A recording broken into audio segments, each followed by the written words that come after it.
The latest One Piece chapter shows the crazy power level of the characters who are at the top of their game, but somehow it is also suggesting that there are villains out there just as powerful as Imu. Furthermore, it's also kind of insinuating there is a sword hidden in this room which even surpasses the Supreme Great Swords. Imu's character evolution and the mystery around him amazed me. When I saw him for the first time, I was surprised. I thought, what's this little guy doing here? Then I saw something shocking. He got Luffy, Cheese, and Shirahosh's picture to pieces. And what was more surprising, the way he looked at Princess Vivi's photo. He didn't cut it to pieces like he did with the others. I didn't know the reason behind it, but I think everyone knows now. He couldn't put a finger to Nefertiti Lily's suspicious activities near the end of Voyage Century. He knew something was wrong with her, but he didn't have any proof or evidence to substantiate his suspicion. It became even more evident when the Nefertiti family didn't move to marry Joa. But if he saw Vivi's picture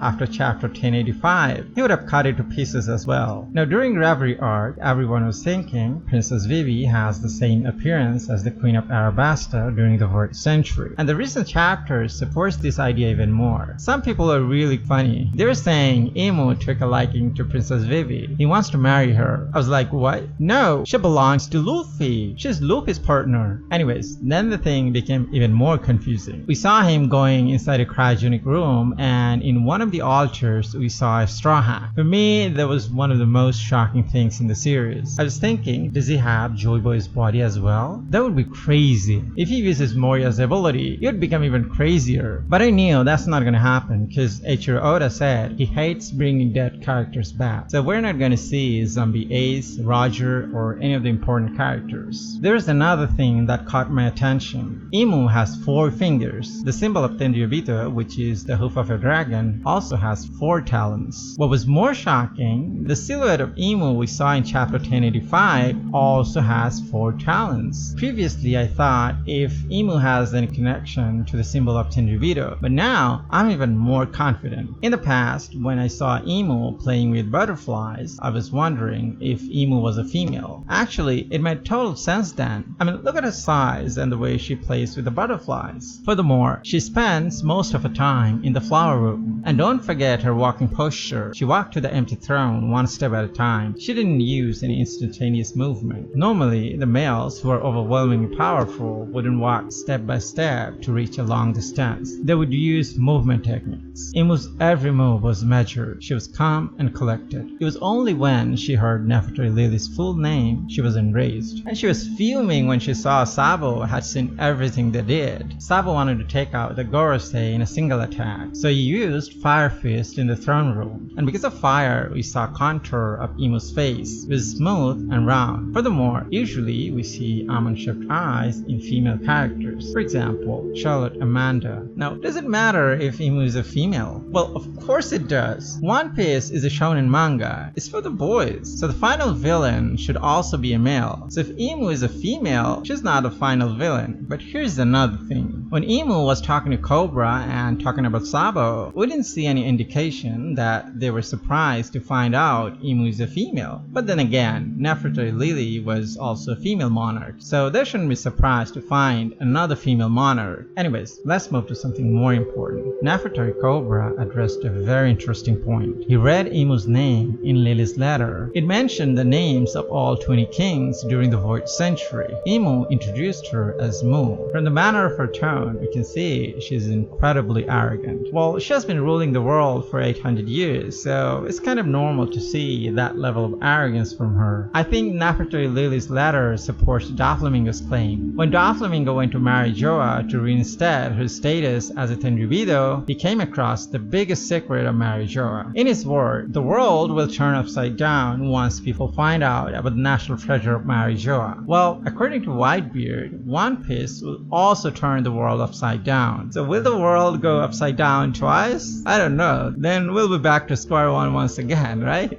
When the Straw Hats find One Piece, people will learn they had been lied about the world for 800 years. They will learn about the biggest scam and atrocities of 20 kingdoms during the Void Century. They turn the heroes into villains and the villains into the saviors of the world. Their whole worldview will turn upside down. As for the national treasure of Marijoa, let me ask you a question and we'll have our answer. What is the dream of wealthy and powerful people? It's to remain young and alive forever, right? They want their wealth, influence, and youth to remain intact for centuries or even thousands of years. Everyone wants to remain young. So if people find out the 90 kings who fought against Joy Boy during the Void Century are still alive and young, how do you think the world would react? They'll go crazy, right? Everyone will march for Marijoa to get the secret that perpetuates their lives and youth. It'll spell the end of Marijoa. The Gorosei knew about the consequence, so they cater to Doflamingo's unreasonable demands. I think the assassins not only go after Doflamingo, they will also eliminate everyone who came in touch with Doflamingo. You'll be the reputation of what happened with Who's Who. Now let's take a look at the empty throne and the swords surrounding it. So instead of 20, we see 19 swords stabbed into the floor. Now let's take a look at the throne. Why does this throne has to look so pointy at the top? Doesn't it look kind of a sword? The hilt is hidden here, and this is obviously the tip of the sword. It would be symbolically perfect if this was a sword instead of a throne. I mean, all these swords are bowing before this giant sword. It'll be wonderful to see Zoro fighting someone as powerful as Imu. I would love to see that. But the kind of time and effort Oda put on Imu, it suggests she or he is the final villain. So that might not be a sword, but a different weapon. But I would love to see a sword hidden in this throne. The power Imu showed in the throne room is crazy. It's unlike anything we've seen in the series. Sabo sneaked up on them and used his fire fist to take out the Gorosei. He also attacked Imu in the same breath, but Imu transformed into a massive bird-like creature with serrated teeth and 4 talons. I don't know if it's a griffin or a hybrid of a bird and a beast. Let me put things into perspective. There are 24 stairs here and also here. So as you can imagine the enormous size of this creature. We also saw the Gorosei transforming into different creatures. It shows all of them have powerful zoan devil fruit abilities. Perhaps all of them have mythical zoan devil fruit abilities. This Gorosei has a bird mythical zone. This one has wing, but we don't know if it's a bird. But I'm guessing he has a bird type mythical zone. Now the samurai Gorosei's devil fruit ability is that of Neo, which is the wrathful and muscular guardian of Buddha. Luffy's Gear Fourth form is of Neo, and Enel's rising transformation is also that of Neo. And as for the other Gorosei, it's hard to point out, but I think they're also mythical zones as well. Imu used a different type of attack to injure Sabo. What was interesting, Sabo wasn't the main target at all. He was Cobra, yet Sabo was bleeding profusely. Sabo is not only a low-gear devil fruit user, he's also extremely proficient in Armament Haki. So in order to injure him, Imu's Armament Haki should be a league of his own. Imu can actually separate Haki from his body. We've never seen anyone who can detach Armament Haki from his body. Ryuo, or advanced form of Armament Haki, which Luffy learned in Wano, can extend Haki from his body, but it needs to be in contact with the user's body. But look at Imu. He used this dark arrow to severely injure Cobra and Sabo. When this black arrow was attacking Cobra, Imu was still sitting on the throne. Even if this is a devil fruit ability, since this arrow can injure Sabo, it is coated with Armament Haki that is even stronger than Sabo's Haki. Personally, I think it is the supreme form of Armament Haki. At this level, the user can detach Armament Haki from the body. Anyways, that's all for today. Like the video if you did and subscribe for more. Hit the notification bell icon for updates. Thanks for watching and see you in the next video.